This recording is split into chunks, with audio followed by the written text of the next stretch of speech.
Hola a todos, bienvenidos de nuevo a la tercera clase de diabetes. Ya hemos filmado dos videitos que les aconsejo que los van mirando. Hemos visto pues definiciones, etiología, cómo se diagnostica y demás. En esta oportunidad pues les he preparado esta diapositiva donde se resume todo lo que hay que hacer con un paciente diabético y esto es lo que vamos a ver de aquí en adelante. ¿Listos? Entonces vamos a ver el tamizaje, repasar lo que vimos de tamizaje, quién es diabético, qué es estable, inestable, todas estas escalas. Vamos a ver las escalas de riesgo, vamos a ver guías de la red GPS, que es la que está aquí, la guía de la ADA y la Asociación Americana de Médicos Endocrinólogos. Vamos a ver lo que es insulinización, tiempo en rango, todos los hipoglicemiantes y algunos casos clínicos. Muy bien, entonces pues bienvenidos y espero que disfruten de esta charla y que sea muy práctica y agradable. Obviamente pues este tema es un poco largo, pero bueno, ahí vamos. Entonces recuerde que ya vimos que todo paciente que tenga mayor de 35 años, tenga riesgo metabólico y demás, hay que hacer un tamizaje para ver si es diabético o no. ¿Cómo se hace eso? Entonces acá en Colombia tenemos la escala FINRIX. Entonces le aplicamos la escala FINRIX donde se pregunta la edad, si el índice de masa corporal, si es obeso, si es sedentario, cuánto mide su cintura, si es hipertenso, si tenemos familiares que sean diabéticos en primer grado, sobre todo, ¿no? Sobre todo lo que son los papás y los hermanos, ¿no? Sin embargo, pues los abuelitos y tíos pues también pueden hacer una carga, pero más los de primera generación. Toda esta escala, entonces uno lo que mira es cuánto puntúa y si puntúa 12 o más, es lo que cuentan nuestras guías, pues hay que hacer el estudio para diabetes, o sea, una glicemia pre, una glicemia post, después de 75 gramos de carga, ¿cierto? Una hemoglobina glicosilada para los adultos, ¿cierto? Entonces esto ya lo hemos visto, luego hemos visto una paciente, mire un ejemplo.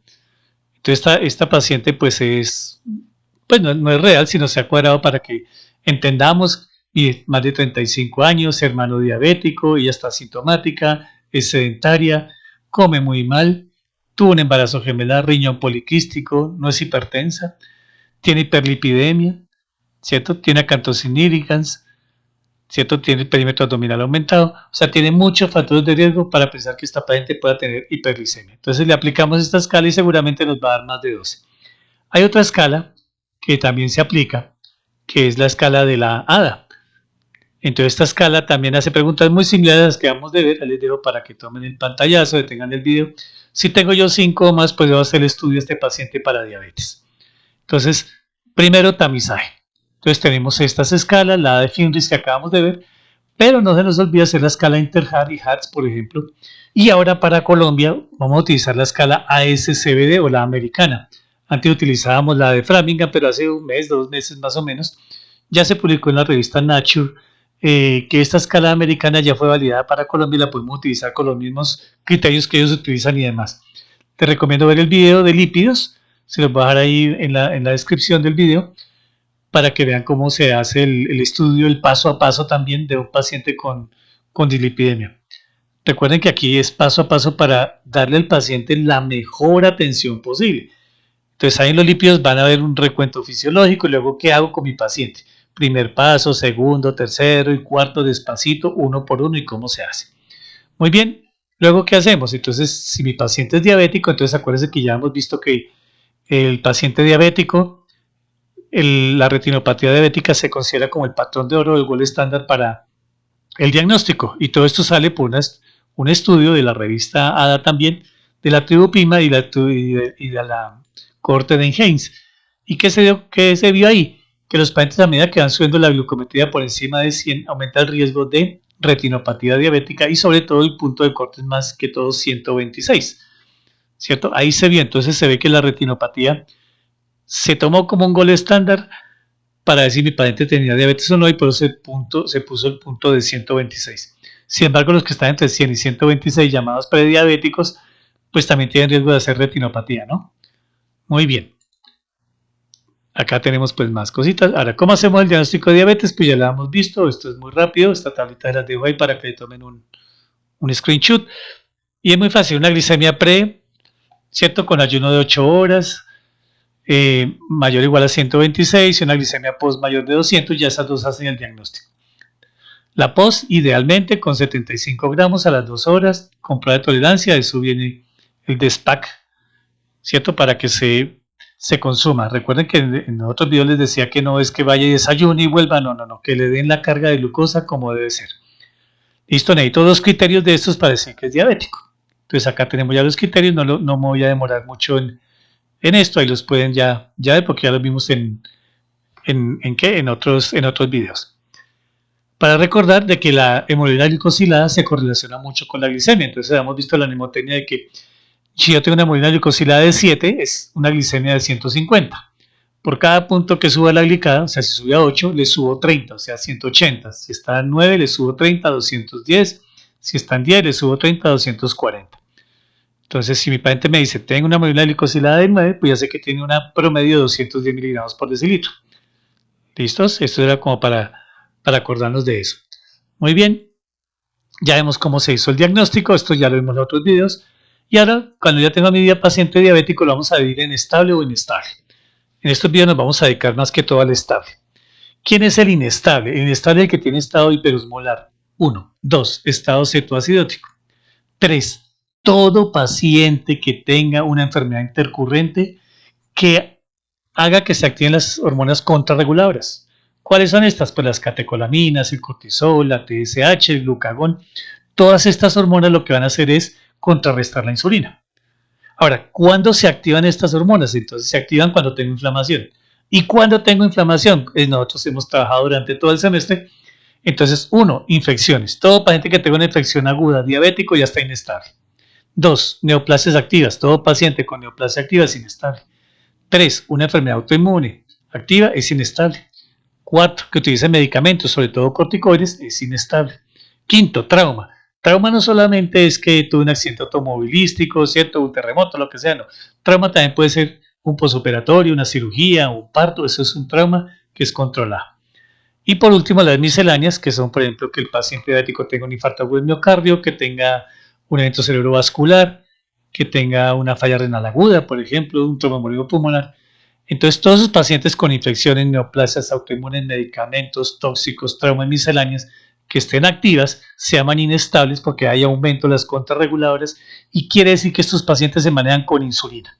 O sea, el tratamiento para todo paciente inestable es insulina.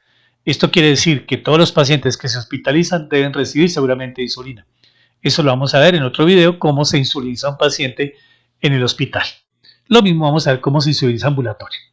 Entonces, ese es el inestable. Entonces ya saben los criterios: estado hiperosmolar, estado cetoacidótico y todos los que tengan un proceso inflamatorio, infección, neoplasia autoinmune, medicamentos, tóxico, trauma o misceláneas. El estable pues es el que no tiene nada de eso.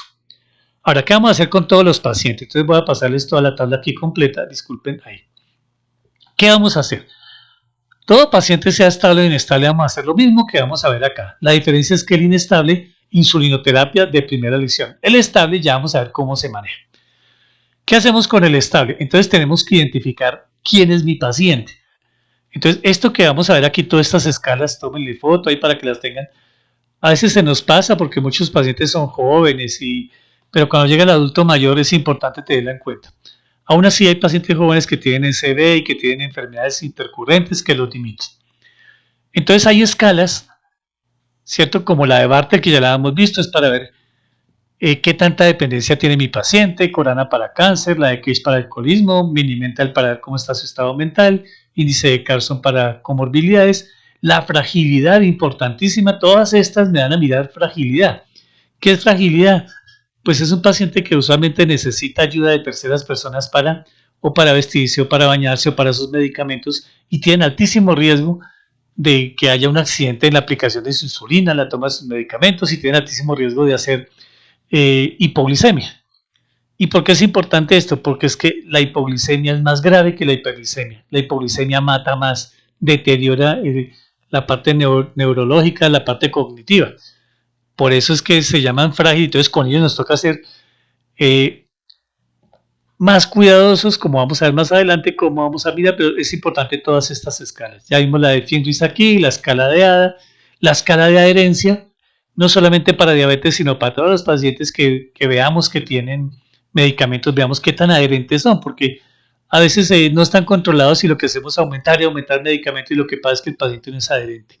La escala GOL, que es para diabetes con pues, los que tengan EPOC, La de Framingham, que ya hemos visto que para Colombia se utilizaba, y ahora utilizamos la escala SCBD, el Karnofsky y la del sueño, ¿no?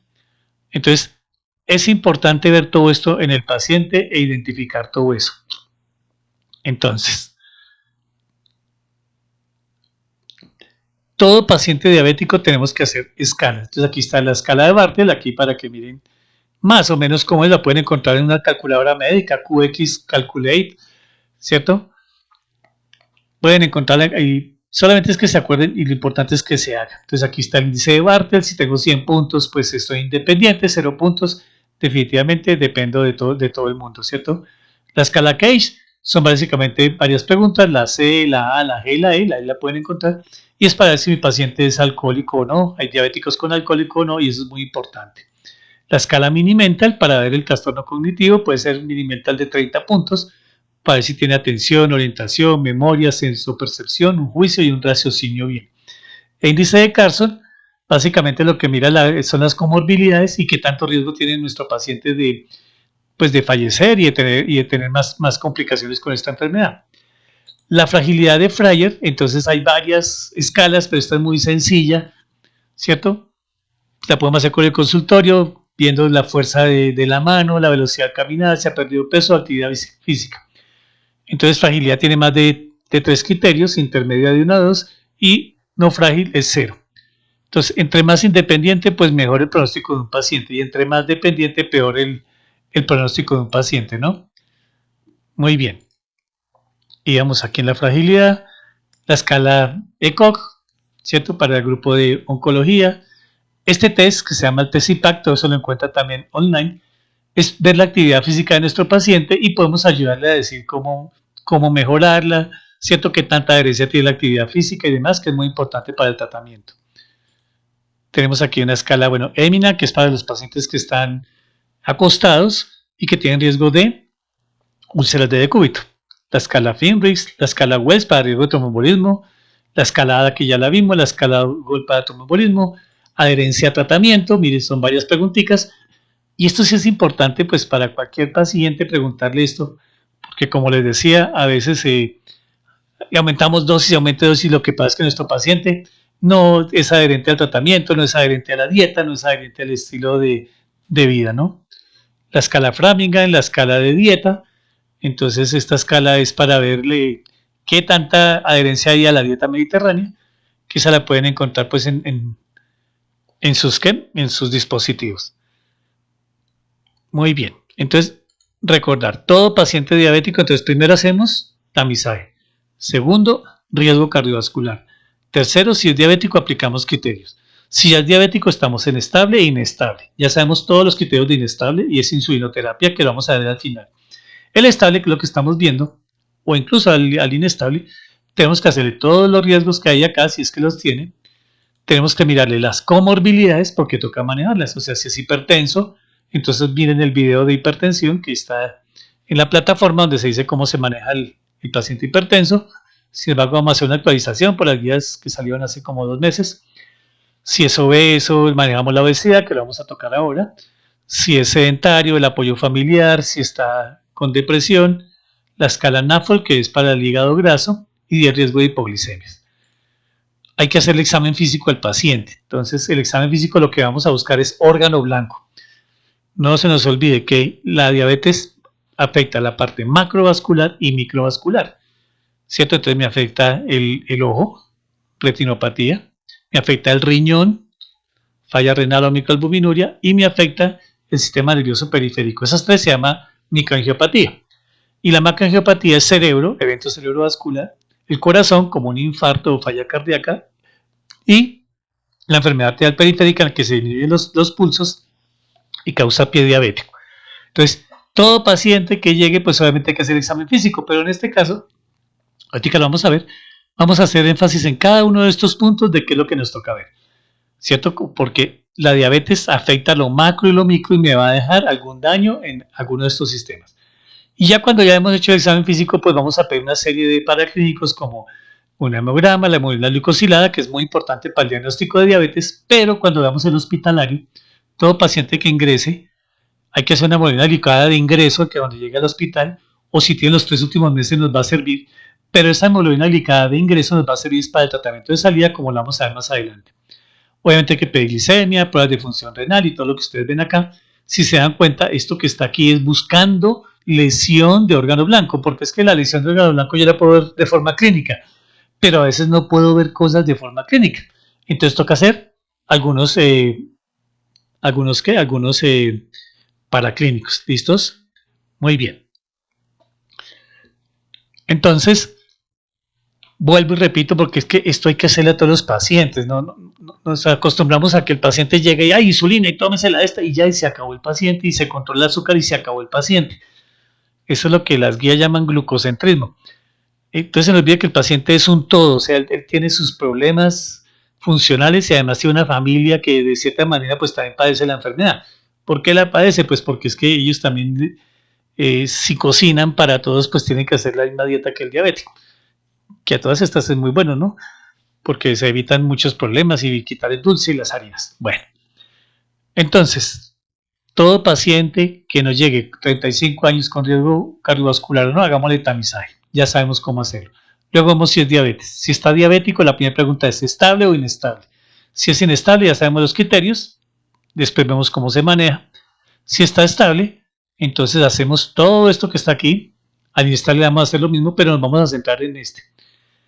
Entonces, ¿qué hacemos si está estable? Entonces acá tenemos la escala o el riesgo cardiovascular. ASCD es arteriosclerosis cardiovascular disease, o sea, ateromatosis cardiovascular. Entonces, cuando esté estable, ¿qué tengo que mirar? Lesión de órgano blanco. Eso es todo lo que hay que mirar. Lesión de órgano blanco. ¿Listos? Entonces vamos a mirar infartos, ACV, si ha tenido revascularización miocárdica, accidente isquémico, angina, amputaciones, enfermedad coronaria, si es mayor de 55 años, si es obeso, hipertenso, tabaco y demás. ¿Listos? Entonces, este video vamos a ver el examen físico. Entonces acuérdense que el examen físico es muy importante para ver qué complicaciones, qué daño de órgano blanco ya tiene nuestro paciente. Recuerden que un paciente cuando llega con diabetes tipo 2 y la diagnosticamos como tipo 2, ya lleva por lo menos 2 años de diabetes. Y en otras series hasta 10, o sea que ya puede haber lesión de órgano blanco. Entonces el examen físico es muy fácil, ya tenemos la guía que se hace desde la cabeza hasta los pies, ¿cierto? Entonces cabeza, ojos, boca, cuello, tórax, abdomen, extremidades, neuro, todo de cabeza a pies. ¿Listos? Entonces estas guías pues hablan mucho de tratamiento y de esto, ¿no? Entonces empecemos de cabeza a pie. Bueno, los signos vitales, obviamente si está hipertensión o no, ya sabemos que tiene hipertensión, vean el video. De arriba abajo vamos a ver la retina. Entonces retinopatía, ¿qué es? Entonces esa presenta, ahí dice casi de cada 100 pacientes, 20 a 80, o sea, de cada 10, entre 2 y 8 presentan eso. ¿Listo?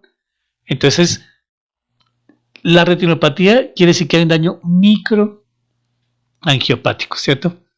O microvascular.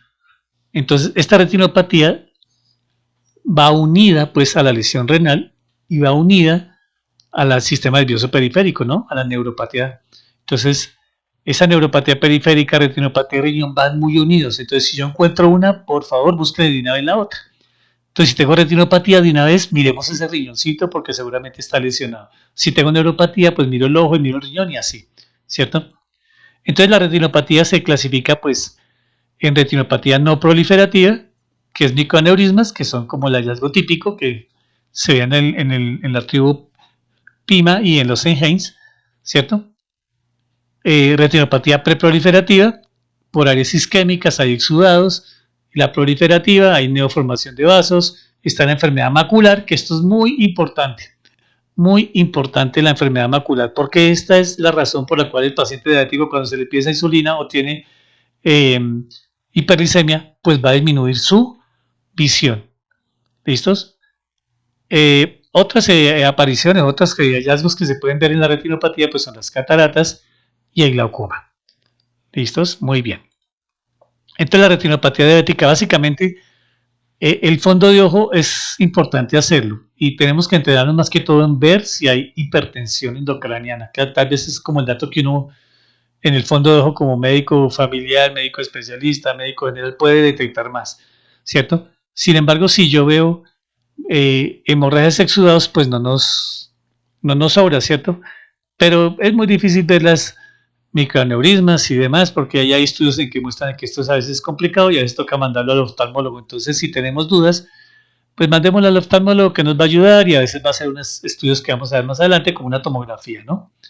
Entonces tenemos la retinopatía no proliferativa, como su nombre indica, no hay proliferación de vasos ni nada, sino únicamente los aneurismas, puede haber hemorragias o exudados, y la proliferativa se llama proliferativa porque proliferan los vasos, ¿cierto? Hay crecimiento anormal de los vasos. Muy bien. La mácula, entonces lo que le decía la mácula, entonces acá esto está el fondo de ojo, está la papila, ¿cierto? Las arterias, las venas, y este lado aquí, lo que se ve aquí es la mácula donde hay un edema, acá vemos unas hemorragias, unos exudados, pero la parte macular es muy importante porque usualmente nosotros no estamos entrenados para verlo. Entonces, cuando un paciente diabético diga que está viendo menos, mandémoslo al oftalmólogo que seguramente nos va a ayudar para evaluar bien si hay enfermedad macular o no. ¿Listos? Recuerden que la enfermedad macular clínicamente significativo es la que va a causar la disminución y a veces la ceguera en nuestro paciente. Entonces repito que más importante de todo es que si así no la detectemos, si la sospechamos, pues mandémosla al oftalmólogo, no perdemos nada y le vamos a ayudar a nuestro paciente. Entonces, como le digo, esto es un análisis completamente integral de nuestro paciente. Esta es la clasificación que ya vimos de la retinopatía, pero aquí yo lo que quiero dejar en claro es que todo paciente que es diabético, si lleva más de 2 añitos, o sea, apenas lo diagnostique, tiene que verlo al oftalmólogo, porque recuerden que ya tiene de 2 a 10 años de diabético, entonces hay que mandarlo a mirar. ¿Listos? Ahora, son estudios en los cuales se miraba por qué a los pacientes con diabetes no se les había hecho fondo de ojo en el último año. Entonces uno era porque el mismo paciente no iba, ¿cierto? Y no les parecía prioridad, no habían peor de la visión, no tenía tiempo para hacer atenderlo, ¿cierto? O la otra vez es que esta que está acá abajo, que no había un conocimiento por parte del médico, esa es la que tenemos que trabajar nosotros e insistirle al paciente, ¿no? Muy bien. Hay estudios de fondo de ojo en la que se comparó qué tan buenos éramos para ver el fondo de ojo en general con especialistas en oftalmólogos y se comparó con una tomografía de coherencia óptica y pues había una gran discordancia en lo que se veía en el fondo de ojo por parte de médicos especialistas y lo que tenía el paciente. Entonces aquí espero que quede muy clarito que los pacientes que tengan diagnóstico por primera vez, mandarlo al oftalmólogo. ¿Listos? Esta es la sensibilidad y la especificidad del fondo de ojo hecho por especialistas, mi sensibilidad es 28%, acuérdense que una prueba sensible es para descartar, y especificidad del 78%. Estas pruebas son para confirmar, o sea, nos queda 22% por fuera, y la sensibilidad es muy mala, entonces por eso tenemos que hoy en día como que apoyarnos de nuestros amigos los oftalmólogos, ¿no? Muy bien. ¿Cuál es la relación entre retinopatía, neuropatía, albuminuria y muerte del paciente diabético? Entonces, esto es muy importante. Pues ya les dije que si veo retinopatía, tiene el miro riñón. Si tengo microalbuminuria o falla renal, tengo que mirar el ojo y tengo que mirar la neuropatía. Esos van muy asociados, siempre. ¿Listos? Entonces acá hay pues más estudios en los que nos muestra pues que los pacientes que tienen edema macular van a perder la visión y que es muy importante llevarlo al oftalmólogo. Creo que ese es como el mensaje que creo que ha quedado claro. El oftalmólogo pues va a ver una tomografía de coherencia óptica, ¿cierto? Y va a tratar la enfermedad, ¿cierto? Con factor de crecimiento endotelio vascular, intraocular, a utilizar esteroides o fotocoagulación o a veces la vitrectomía. Listo, entonces acá el mensaje es todo paciente diabético, fondo de ojo, hagámoslo nosotros o mandémoslo al oftalmólogo, que no se nos vaya a olvidar eso. Listo. En la boca porque es importante. Aquí es claro y que tengan en cuenta de que todo paciente que tenga una mala dentadura, ¿qué quiere decir? Pues que tenga las caries, cierto, gingivitis, tiene 2 veces riesgo de enfermedad cardiovascular. O sea, no solamente es para el diabético, sino para cualquier persona. Entonces, hay una asociación grande entre la enfermedad bucal y la enfermedad arteriosclerótica. Entonces, si yo soy diabético, tengo riesgo de enfermedad arteriosclerótica. Y si tengo mi boca en regular estado, pues va a ser peor el riesgo. Entonces, todo paciente hay que mirarle la boquita y mandarlo al odontólogo. Entonces, examen físico, signos vitales, de arriba abajo la retinopatía, mirar la boca, luego vamos a mirar el cuello. El cuello es importante auscultarlo. ¿Por qué? Porque si hay soplos, pues lo más seguro es que hay una placa de ateroma ahí. Ahora, si no hay soplos, no la descarta, ¿cierto? Porque hay pacientes que tienen placa de ateroma y de pronto nosotros no estamos acostumbrados a auscultar o no lo escuchamos y entonces el hecho de no auscultar un soplo no quiere decir que no la tenga, pero si tiene un soplo, lo más seguro es que tenga una placa de ateroma o una estenosis de la aorta, ¿no? Entonces es importante mirar el cuello, lo mismo que los pulsos en las piernas. Si yo tengo un pulso pedio, tibial posterior, popliteo disminuido, pues quiere decir que ese vaso está obstruido y usualmente está obstruido por una placa de ateroma. Y repito por enésima vez, los diabéticos tienen lesión macro y microvascular. El problema de la diabetes es la lesión macro y micro que hace que la célula termine hipoxémica, ¿cierto? Y haya un deterioro de todas sus funciones. Entonces, esto que estamos haciendo aquí es buscar lesión de órgano blanco. En tórax, pues vean el video de hipertensión, pero vamos a mirar un electrocardiograma, nos puede servir, pero al examen físico, por ejemplo, ver si hay choque en la punta al lado izquierdo, por encima, fuera del quinto espacio intercostal, que nos muestre una hipertrofia ventricular izquierda, algún tipo de soplos y demás, ¿cierto? En abdomen, entonces, pues hay que buscarle hígado graso, pero esto se hace más que todo con, eso sí es con ecografía, pero aquí en abdomen quiero que nos centremos en la nefropatía diabética. Ya vimos falla renal, después ese video lo vamos a subir, pero ya vimos con ustedes falla renal. Entonces, ¿quién es paciente? ¿Qué es nefropatía diabética? Entonces, uno que tenga una depuración de creatinina menor de 60 por minuto.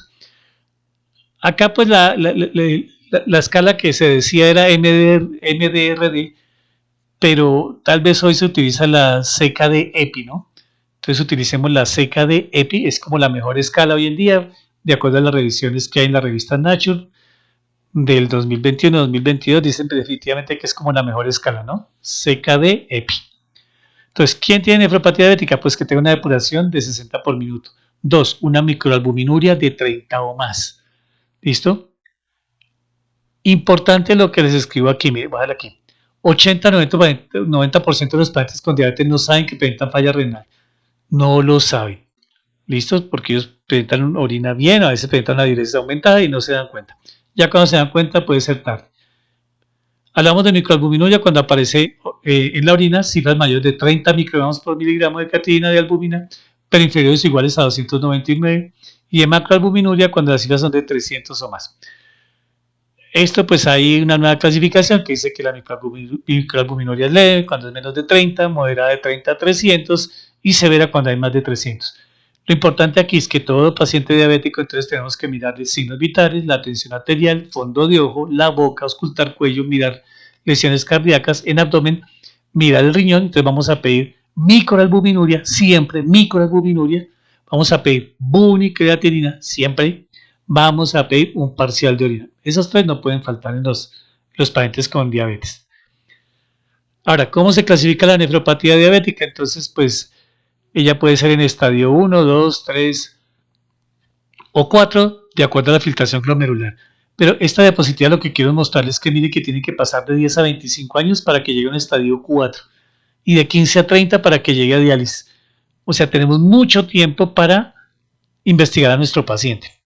Entonces, cuando un paciente que llega a diálisis me dice qué pasó, por qué duró todo ese tiempo, bueno, entonces ahí los dejo para que piensen. Esto pues es la clasificación de la falla renal. No me voy a detener mucho en esto porque ya lo vimos en falla renal, pero en resumen se clasifica en grado 1, 2, 3 y 4 y 5. Entonces grado 1 es el que tiene una depuración normal o mayor de 90, ¿cierto? Esto va bajando de, acá baja 30, o sea, el grado 2 es leve, en que la depuración está en 60-89. La grado 3 aquí comienzan a bajar de 15 en 15, ¿no? Entonces la 3A bajó 15, entonces de 60 menos 15 me da 45. La 3B, pues 45 menos 15 me da 30. La 4, pues 30 menos 15 me da 15. Y la 5 es la que me da menos de 15.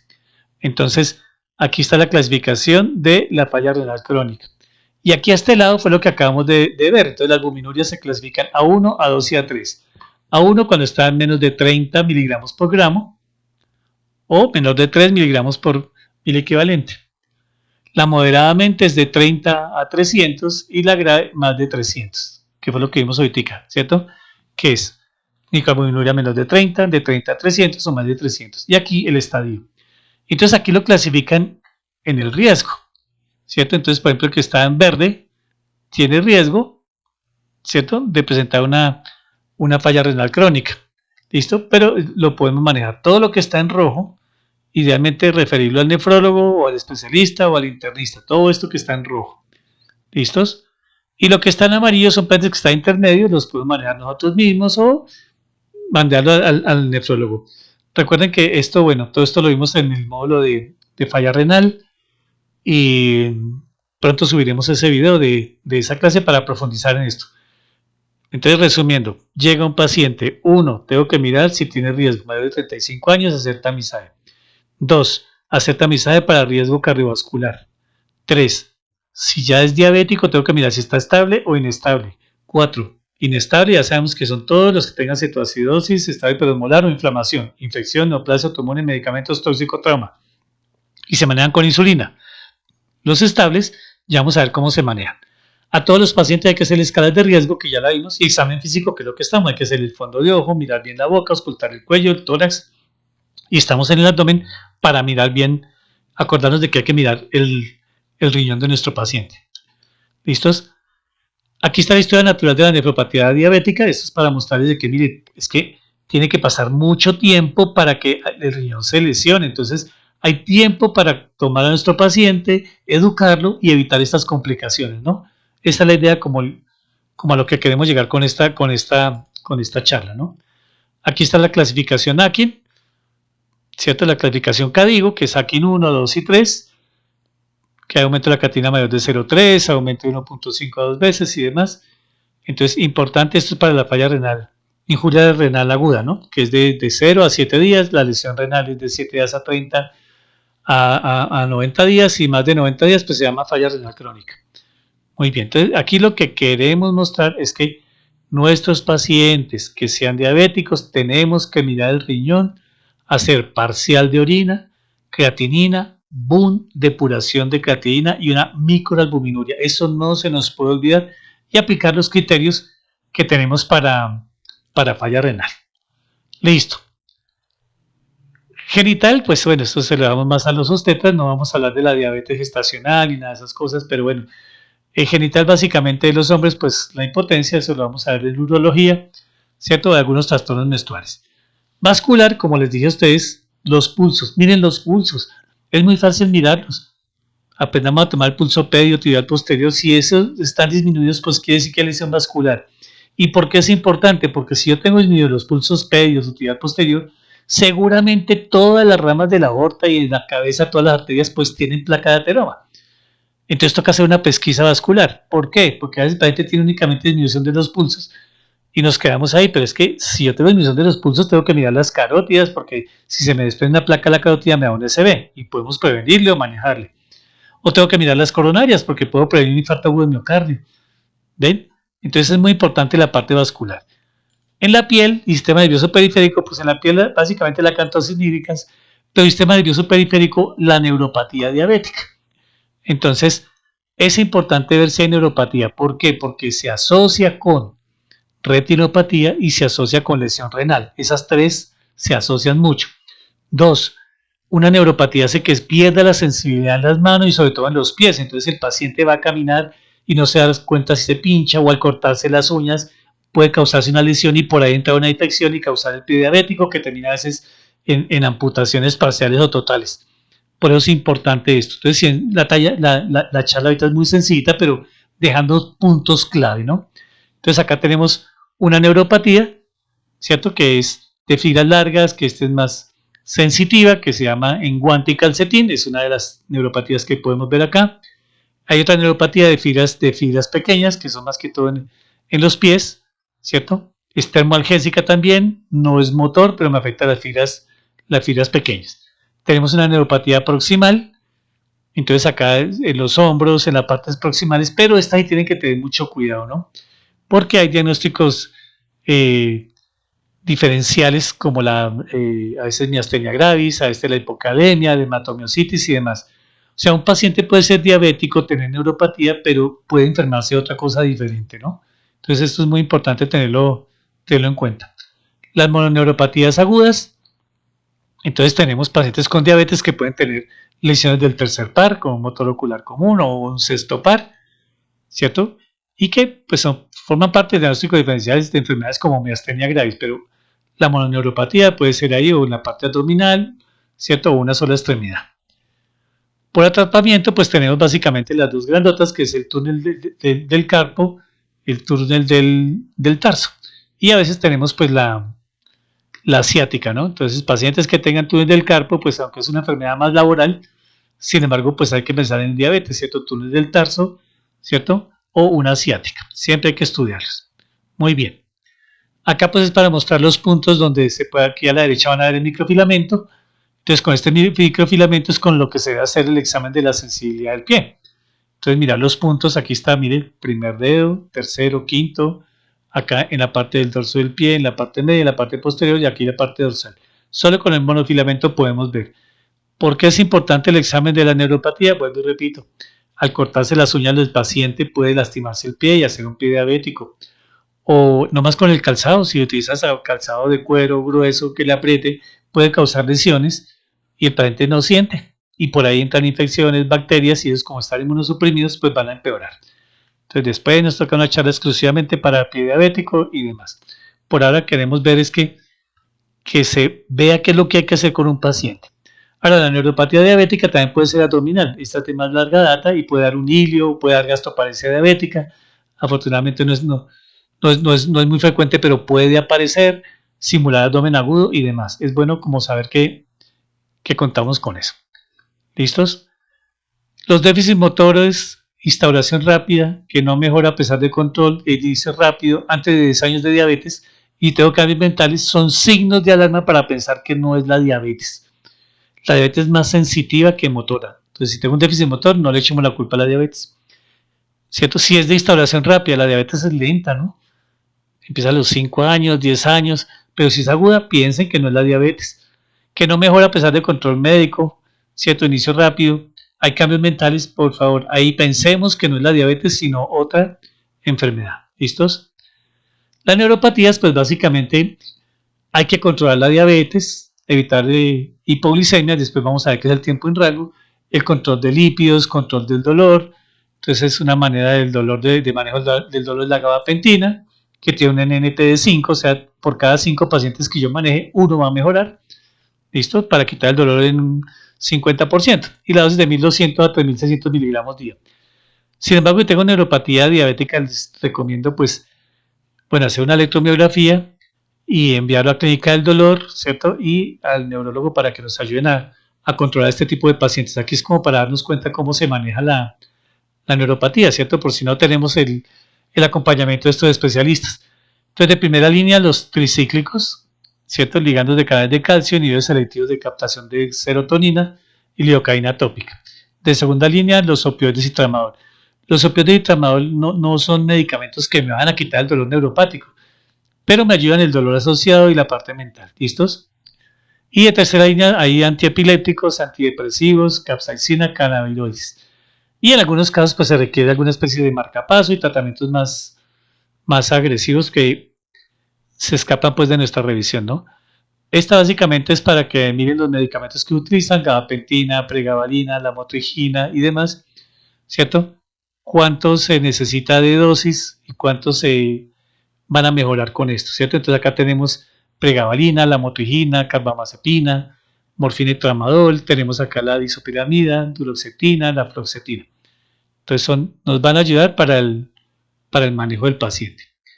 Por último, no olvidar que hay lesiones que se asocian de diabetes, lesiones acá que son la necrobiosis lipódica, esto es más que describirlas como que miren la forma de esto, la cantosis nigricans, santelasmas, que son tumores de grasa, no solamente en la cara, puede ser en tórax, abdomen, la dermatopatía pretibial, Aquí tenemos el mal perforante, como el paciente tiene pérdida de sensibilidad, pues ahí comienzan a aparecer úlceras o porlesiones de las que hablaba antes y se va a infectar. La candidiasis en cualquier sitio, sobre todo la oral y esofágica, o la quelitis angular. ¿Listos? Entonces, todo paciente diabético o todo paciente que nos llegue a la consulta mayor de 35 años, siempre hay que hacer mirar, oiga, hagamos un tamizaje, luego miramos si es diabético, ya sabemos los criterios, está estable o inestable, inestable se hospitaliza con insulina, ¿cierto? Estable, ya vamos a ver después el tratamiento y el abordaje general de todos. Hay que hacer siempre escalas de riesgo, ¿cierto? Examen físico de arriba abajo con los poquitos detalles que les dio ética, pero es que si lo logramos identificar todo esto es bien importante. ¿Listos? Entonces, nos queda para otro video, pues ya vamos a ver lo que es hipoglicemia, lo que está acá abajo. Y aquí vamos ya después a mirar las guías, qué hacemos, cómo manejamos ya el paciente que es diabético. Miren, acá está la guía de la red GDPS, les aconsejo que visiten esta página, red GDPS es muy buena, además de la ADA. Las guías de la Asociación Americana de Diabetes de este año salieron en mayo, yo aquí pongo la del 2020 porque es que me gusta más esta tabla que la nueva que sacaron. Cuando expliquemos pues van a encontrar bien eso. Vamos a hablar de insulinoterapia, cómo se insuliniza a un paciente, el tiempo en rango, hipoglicemias y algunos casos clínicos. Entonces por ahora pues dejamos en este video, en esta parte. Hay un repaso, revisen los dos videos anteriores y bueno, gracias por su atención y estamos pendientes de un nuevo video. Chao, candao.